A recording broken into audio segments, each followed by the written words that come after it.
자, 취임할 맞수다. 오늘은 방산주 주가가 지금 거칠게 조정받는데 고평가 우려, 발목이 잡히나 이런 주제입니다. 레몬 리서치 김민수 대표와 함께하겠습니다. 어서 오십시오. 안녕하십니까. 네,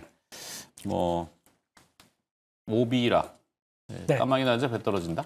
주가 조정받으니까 고평가, 이렇게도 얘기할 수 있죠. 네. 방산주.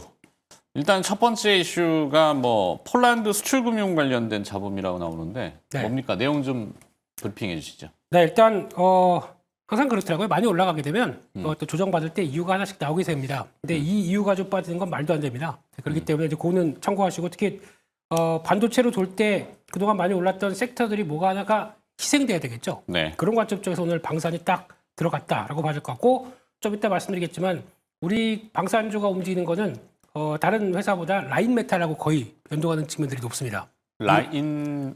유럽의 라인 메탈. 라인 메탈. 네. 어제 실적 4% 정도 컨센 미스 나오고요. 네. 8% 빠졌습니다. 그런 영향은 더 크다고 봐야 될 것 같고요. 근데 여기 나왔던 얘기는 폴란드 쪽에서 무기 2차 수출 계약과 함께 지원되는 금융 지원 쪽들을 폴란드가 거부했다라는 내용들은 그렇게 보시면 됩니다. 보통 국방 수출 관련된 쪽 방산 수출 같은 경우는 다 아시는 것처럼 그냥 가는 게 아니라 수출 지원까지 금융 지원까지 하고 거기다가 이자 얼마 해서 나중에 됐었을 때 대금을 받는 그런 구조로 같이 나갈 수밖에 없습니다. 근데 그게 이제 보통 정책 금융이라는 쪽으로 같이 나가기 시작하죠. 근데 이거를 폴란드가 거부했다라는 뉴스를 가지고 이거 이제 그러면 K2 2차 수출분 다 무산되겠네가 아니라 거기서는 일단 거부를 딱 하는 게 마음에 안 들어요. 이자 조금이라도 깎으려고 그 들어가는 제공되는 이자를 조금이라도 깎으려고 하는 어떤 그런 과정 쪽에서 얘기를 했던 거라고 봐야 되겠지. 이게 계약 전체를 무산하고 우리 방산 쪽 이제 큰일 났네. 수출 이제 나왔던 분들 아니네라고 바라볼 필요는 없다라고 봐야 될 것 같고요. 이게 항상 조건 쪽에서 밀고 당기고 하는 관점 쪽에서 나왔던 얘기지. 네. 그걸 기사 쪽으로 보게 되면 되게 뭔가 크게 얘기를 하는 것 같은데 전혀 그런 게 아니다. 그러니까 협상의 하나다라고 보시면 좋을 것 같습니다. 네, 비딩하는 과정이다. 한마디로 예. 내고죠, 내고. 네. 협상 그렇게 하는 과정인 있을 수 있는데 네. 포인트는 그거네요. 수출금융에 드는 이자 비용과 그다음에 나중에 청산되는 보험 비용.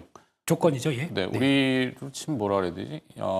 자동차 보험 같은 거잖아요. 맞습니다. 예. 1년 동안 무슨 일이 생기면은 보험 처리를 해주지만 1년 후에는 그 보험료 안녕. 네. 근데 그거가 항상 우리도 보면은 사고 많이 안 일어나는데 보험료 너무 비싸게 받는 것 같은데 라는 생각들을 하고 그리고 그러다 보니까 마일리지 이래가지고 운행 거리에 따른 보험 상품도 등장하고 네. 그렇죠. 그런 과정을 거치듯이 날아가는 보험료가 지금 너무 비싼 거 아니야? 그렇죠, 이렇게 하는 내용인 것 같은데. 예. K2도 주행거리 따집니까? 그건 모르겠어요. 네. 주행거리 예. 신선한데요? 그렇습니다. 네. 보험 들어가야죠, 예. 그러게요. 네. 자, 폴란드. 근데 그 뒤에 또 보면은 나오는 게 사실 러시아와 네. 러시아가 지금 모든 전 세계 사실 이 중동 지역 분쟁도 있지만 네. 러시아하고 중동으로 나눴을 때 러시아가 차지하는 파급력이 더 크잖아요. 그렇죠. 근데 지금 트럼프 대통령이 푸틴 대통령을 또 만난다고 하니 협상이 잘 돼서 온건 분위기로 또 가나? 이게 이제 방사는 그러면 이제 이슈 몰이가 좀 알딸락 되네.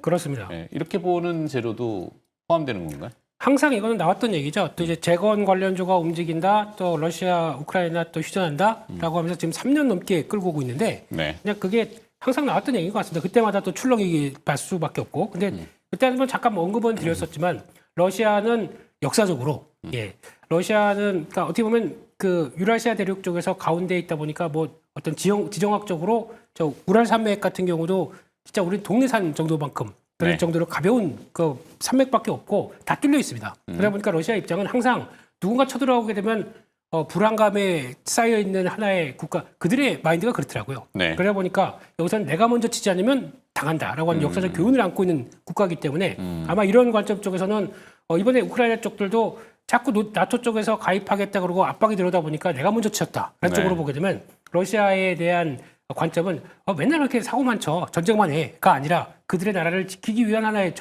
그들만의 전략이다라고 그렇게 군사 전문가들이 얘기를 하시더라고요. 네. 그렇게 봤었을 때 그러면 이걸 통해서 그러면 우크라이나의 전쟁 끝. 그러니까 러시아는 예전처럼 다시 돌아가겠다.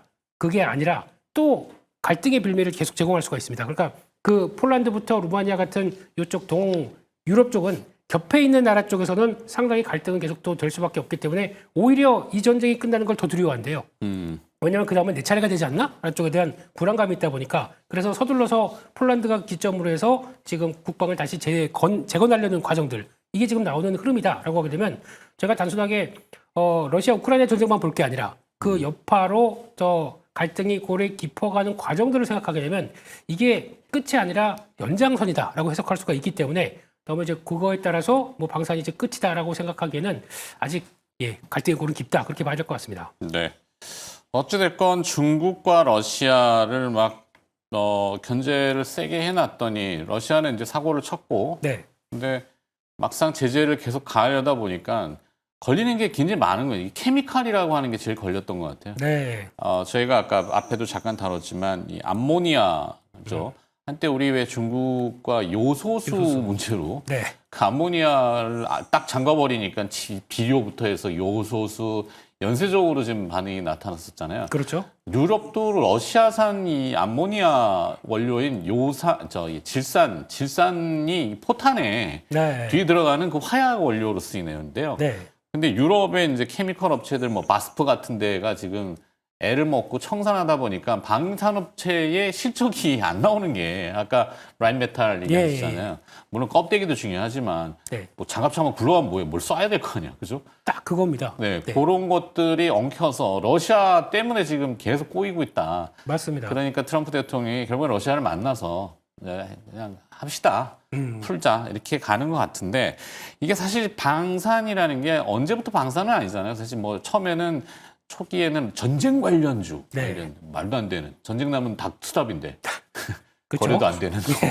전쟁 관련주 하더니 이제 방위 산업이라는 걸로 살짝 탈바꿈해가지고 요 전 정부부터 이제 계속 이슈가 됐고 그다음에 이제 또 진화하겠죠. 국방과학 뭐 이렇게 또 진화할 거고 스타워즈로 가지 않겠습니까? 결국엔 그래서 드론, 레이저 뭐 이런 쪽으로 가기 시작하면서 결국엔 또 거기다 그것도 해킹을 한대요. 그래서 그렇죠. 8월 중순쯤 되게 되면 우리도 국방 보안 관련된 종목이 스펙 하나랑 결합해서 또 상장합니다. 그 AI가 또 등장했잖아요. AI 등장하죠. 미국에 팔란티어가 있고 그렇습니다. 안두릴이라는 회사가 국내에 이제 HD 조선이라든지 뭐 이런 협업체들을 만나서 LIG 넥슨도 만나는 것 같은데 오늘 주가는 막 펑거려가지고. 네, 그렇습니다. 그러니까 협의는 하는데 이제 저희가 보기에는 그냥 주가가 많이 올랐으니까 비싸다는 쪽에서 라인메탈 빠지니까 라인메탈 같은 경우도 그래요. 실적 안 좋아졌던 얘기를 쭉 보게 되면 말씀하셨던 얘기 쪽에서 차량 시스템의 공급 쪽이 지연됐다. 그러니까 즉 뭐냐면 밸류체인이 잘 안 갖춰져 있다는 얘기입니다. 또 말씀하셨듯이 무기 탄약 일부 시설 가동 중단. 말씀하셨던 질산 쪽과 함께 그러니까 결론은 라인메탈도 열심히 준비하면서 이제 앞으로 실적이 막 늘어날 거야라고 하는데 중간중간에 나오는 어떤 고질적인 병폐. 그러니까 즉 유럽 같은 경우는 그동안 가스가 잠기다 보니까 전기료가 폭등했죠. 그런 상황에서 제조업들이 다 무너졌습니다. 맞아요. 그렇게 되면 그걸 재건하기 시작하면서 다시 그러면 너는 뭐 자동차, 기계 이런 쪽들을 다 같이 아우르면서 산업들이 같이 커지는 게 복합적인 사업이 이런 군수 산업이 될 수 있을 텐데 그거마저 재건하는데도 오래 걸린다라고 하게 되면 이런 결과가 나오겠죠. 그럼 상대적으로 보게 되면 그 우리는이라고 봤을 때 우리는 준비가 다 돼 있습니다.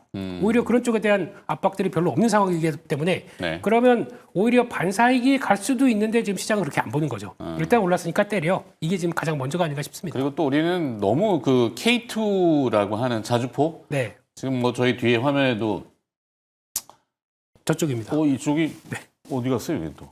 이거 옛날 거 아니에요? 이건 게임에서 나오는 것 같습니다. 하여튼 뭐 자료화면이 좀 그래서 아까 바꾸는 것 같더니 안 바꿨네.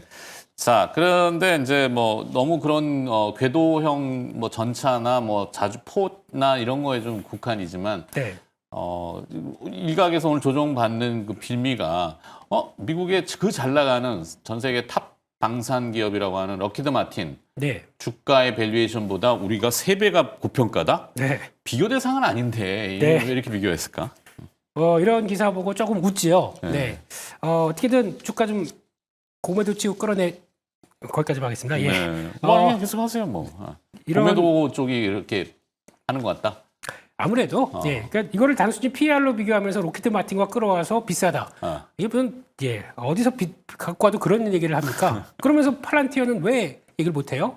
예, 팔란티어는 계속 올라가는데 올라갈수록 PR이 230배, 250배 막 올라가는데 예, 그럼 비싸다는 얘기 왜 못 하면서 예, 그리고 가장 중요한 거는 로키드 마틴하고 비교 대상이 아닙니다. 네. 이 회사 같은 경우는 일단 매출 구성으로 보게 되면 에어로 쪽이 가장 크고 그렇죠. 예, 거기서 또 헬리콥터 설계 서비스 이쪽이 매출이 상당히 큽니다. 네. 그러니까 회전, 그쪽과 회전이기군요. 그렇죠. 그와 함께 미사일 그리고 또 뭐 우주항공 이런 쪽까지 보게 되면 약간 저희랑 비교 대상이 아니라 그건 약간 다른 지금 미국에서 실질적으로 뭘 하려고 하는 핵심적인 쪽의 동력과 함께 연결되는 쪽이다 보니까 네. 그렇다라고 하게 되면 지금 저희와는 좀 차원이 다르고요. 그러면 또 PER만 얘기를 하는데 왜 PBR은 얘기 안 합니까? 예, 이거는 또 차이가 나죠. PBR 얘기 안 하고 ROE도 얘기 안 합니다. 네. ROE가 저희가 이번에 실적이 확 돌아서기 시작하면서 기존에 봤던 방산 ROE 뭐 무슨 한 자리 숫자가 아니라 이제 두 자리 숫자 뭐 30%대까지도 돌아오는 종목들이 막 나오기 시작하는데 그거에 대해서는 왜 얘기를 안 하면서 PR 가지고만 비싸다 싸다 하게 되는 그러니까 자기가 보고 싶은 것만 보는 거죠. 그렇기 때문에 이거는 말이 안 된다라고 말할 것 같고 네. 가장 핵심적인 건 그겁니다. 지금 이런 회사 이 방산 쪽 같은 경우나 저희 조선 원전 마찬가지로 다 기계 산업 쪽입니다. 기계 산업의 가장 큰 특징은 이게 실적이 잘 나온다 아무 의미가 없습니다. 실적이 나온다는 거는 일단 그러면 그동안에 수주 받은 거 가지고 이제 2, 3년에 걸쳐 아니면 그 수주 받은 잔고가 이제 빠지면서 내가 실적이 나오는 귀족이기 때문에 이럴 때는 주식을 팔아야 됩니다. 우리 실적 잘 나올 때는. 근데 수주 잔고의 특성은 수주가 잘 나와서 계속 보강이 된다. 그럼 그때는 계속 사이클이 연장되는 걸 보면서 오히려 주가는 더 가게 됩니다. 그게 지금 이번에 이제 조선이나 원전과의 차이라고 봐야겠죠. 조선 같은 경우는 지금 미국이 있습니다. 그러다 보니까 네. MR부터 나올 수 있는 수주의 확대가 계속 나올 수 있겠다라고 하다 보니까 계속 저런 식으로 갔고요. 근데 원전 같은 경우도 이번에 실적 별로였습니다, 솔직히. 네. 그럼에도 불구하고 앞으로 할 일이 많겠다. 수주가 나올 것이라는 얘기들이 계속 또 보강되다 보니까 안 빠지고 버티고 있는 거죠. 근데 방사는 지금 뭐 여러 가지 재료들이 나오다 보니까 진짜 수주가 나오겠어? 라고 하는 의문이 있다 보니까 여기까지 또 흐르는 건데 네. 이러다가 또 수주액이 또 보강된다. 언제 그랬냐는 듯이 또 반등을 쫙 해버립니다. 그런 특성이 있기 때문에 지금은 이런 뉴스 가지고 그냥 안 좋다, 아니다라고만 생각하고 볼 때가 아니다. 이렇게 말할 것 같습니다. 자, 조금 더 들어가 보면은 네. 이 불법 공매도 논란은 여전히 이슈입니다. 사실 그 자본시장에서의 불공정 거래가 대부분 보면은 주가 조작이라는 거는 이제 프론트 러닝, 네. 미리 사놓고 뭔가 호재를 막 나중에 내서 주가가 뜨면은 개인 투자자들이 붙을 때 팔아버리고 자기가 이제 차익을 챙기는 이런 것들이 이제 그 선행매매. 네. 라고 하잖아요. 근데 그걸 뒤집으면은 불법 공매도라는 것도 여러 가지 종류가 많은데 네. 보통 우리가 전문 용어로 차이니즈 워라고 하는 네. 뭐 일종의 만리장성을 비유한 것 같아요. 끝없이 벽을 쳐라. 네. 그게 이제 운용하는 쪽과 네. 그다음에 레포트를 쓰는 평가하는 쪽이 네. 서로 소통을 했을 때 네. 자, 공매도를 했어. 네. 리포트 쓰는 쪽에서 럭키드 마틴보다 3배 비싸. 라고 해버리면은 네. 이게 안 되잖아요. 이게 불법이죠, 사실은. 불법이죠. 예. 불법 차가기는 쉽지가 않아요. 이게 애매하단 말이지. 그렇죠. 특히 이제 외국인이 그렇게 외국계 참고, 네. 자, 이 외국인들이 매도를 하는 이유가 뭐 약간의 갸우뚱 네. 평가해 주세요. 예. 자신 있게. 아니 코롱 모빌리티가 오늘 주가가 뭐 자진 상패로 뭐 확 떴어요. 예. 뜬금없이 2, 3일 전부터 주가가 오르기 시작했단 그렇죠. 말이에요. 그렇죠. 예. 그러면은 저 계좌들은 누가 샀을까? 저는 솔직히 당국이 바보입니까? 수익 나는 계좌들만 찾아 들어가면은 다 나올 수 있는데 안 하는 건지 못 하는 건지 네. 괜히 위험한 발언일 수도 있지만 제가 다 불안합니다 지금. 네. 뭐, 괜찮겠죠? 안 되면 뭐 잘리면 뭐 예. 할수 아니, 없죠. 근데 그런 쪽들은 그런 것 같아요. 아까 불법 공매도, 그러니까 공매도가 클리어하냐, 외국인들이 매도하는 그렇죠, 거지. 그렇죠. 예. 이거 어떻게 좀 봐야 되는지. 그러니까 이게 만약에 이제 그럴 수는 있습니다. 공매도가 쭉 늘어나는 거 보고 왜 늘어났나 싶어서 기사를 그렇게 쓸 수도 있는 거고요. 아니면은 공매도가 진행되는 과정 중에서 그거는 이제 연관고리를 찾는 건 좀 힘든데 네. 그런 걸 떠나서 이제 저희가 불법 공매도다라고 하게 되면 딱 그거 아닙니까? 무차입 공매도. 네. 네. 그냥 나 잠깐 나갔다 들어올게. 잠깐 공매도하고 들어올게라고 하면서 아무 저것도 없이 그 대차도 없이 그냥 공매도를 한 다음에 그다음에 바로 빠져나가는 현상. 요거에 대해서는 상당히 좀 강하게 정부가 한다고 했으니까 그건 네. 좀 지켜보시고요. 근데 그런 차원에서 봤었을 때 뭐 아니면은 내가 이 종목에 대해서 혹시나 그런 리포트가 나온 다음에 그러면 안 좋겠네. 그래서 그때부터 또 공모도가 증가할 수는 있겠죠. 네. 진짜 그종 만대가 맞는 것 같아. 하면서 나오는 과정들 이런 거는 당연히 자연스러운 과정이니까 괜찮습니다. 하지만 내가 생각하기에는 무차익 공매도 같은 그런 아주 쓰레기 같은 짓만 안 하셨으면 정말 좋겠습니다. 예.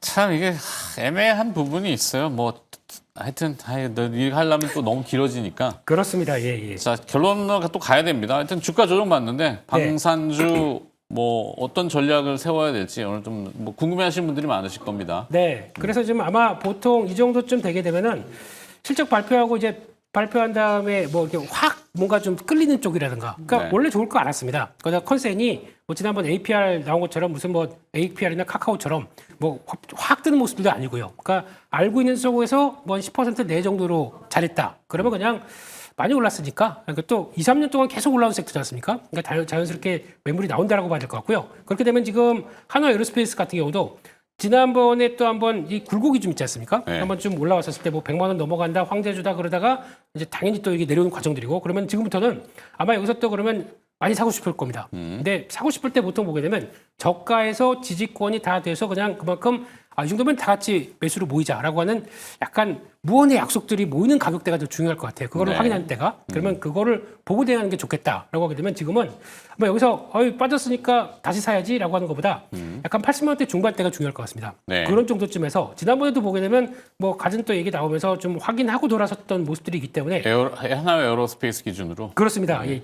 이럴 때는 또 저희가 열심히 스터디하고 기술적 분석 총동원해야겠죠. 그런 쪽으로 봤을 때 한 80만 원대 중반대에서 그렇게 크게 이탈 안 하고 매물 소화하면서 그냥 옆으로 횡보한다. 그러면 네. 그때는 이제 사볼 때가 됐구나. 아니면 지난번에 샀다고 하더라도 이제 물타기가 이쯤은 해도 되겠구나라고 하면서 대응하는 게 훨씬 더 낫겠죠. 그래서 네. 지금은 둘 다 가동을 하시되 지금 나오는 뭐 그래서 이제 방상은 끝이다. 많이 올랐으니까 이제 팔고 나가야겠다라는 것보다 시장의 흐름들을 좀 더 이해를 하시고 수주만 들어오게 되면 언제든지 올라올 수 있다. 이 네. 몇 가지만 기억하셨으면 좋겠습니다. 알겠습니다. 자, 방산주 시세가 오늘 좀 부침이 있어서 긴급 진단을 좀 마련해 봤고요.